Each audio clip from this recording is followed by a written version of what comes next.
Monsoon season in Bangladesh means much of the country is underwater. Most of Bangladesh's floodplain and the majority of the country lies less than 10 meters above sea level. That and its many rivers make it extremely vulnerable to flooding. It's also one of the most densely populated countries in the world and one of the poorest. Half of the population live below the poverty line, and the flooding last September has made life even more difficult. Crops, homes and livelihoods have been destroyed. Shoitun Begum fled the rising waters with her family and newborn daughter Moon. The lakes nearby overflowed, and the water just came right through the village and through our houses. The floodwaters carried away crops, and now food is scarce. People here, especially children, are going hungry. Bangladesh has one of the highest malnutrition rates in the world. 43% of children under 5 are stunted.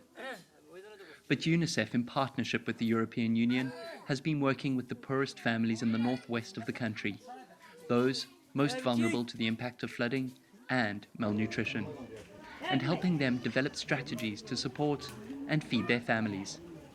It's part of a global project aimed at reducing malnutrition rates in 9 developing countries around the world, including Bangladesh. Shoitun's family was one of those in need of urgent assistance. Before, we were very poor. My husband is a laborer, and there's often no work, so we often had to go without food. She's been given seeds and gardening supplies and taught how to plant, nurture, and harvest fruits and vegetables. She's also been given a small flock of ducks and taught how to care for them.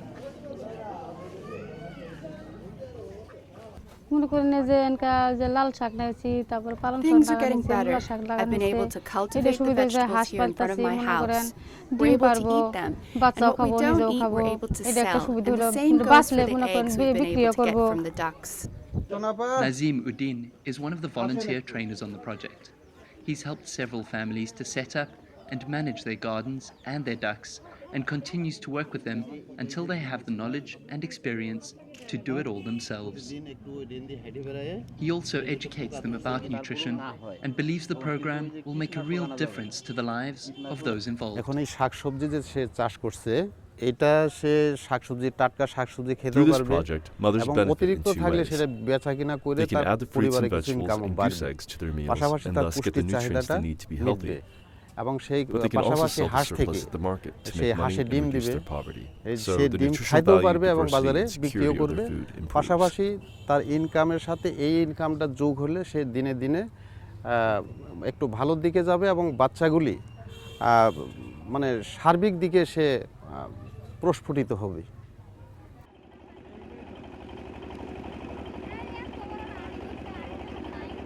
The project isn't a cure-all. Families and their gardens are still at the mercy of the floodwaters. But with the extra income and their flocks of ducks, they're more resilient and better able to recover.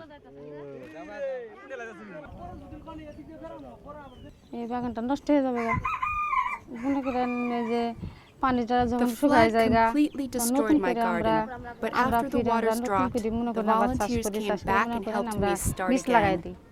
In another village nearby, Bilkis Bedem, a single mother struggling to care for her 2 daughters, has also been enrolled in the project. In the past, she's had to rely on charity just to feed her family. Before this project started, we were living very poorly. We struggled to get enough food to eat. My husband left me after my second daughter was born, so I was completely alone, and I was only able to survive with the help of people in my village. But when this project started, it was like a dream for me. Bilkis is now able to feed her daughters vitamin and protein-rich meals. With her small income, she's able to buy any extras they need, and she plans to save up, buy a goat and then, in time, a cow.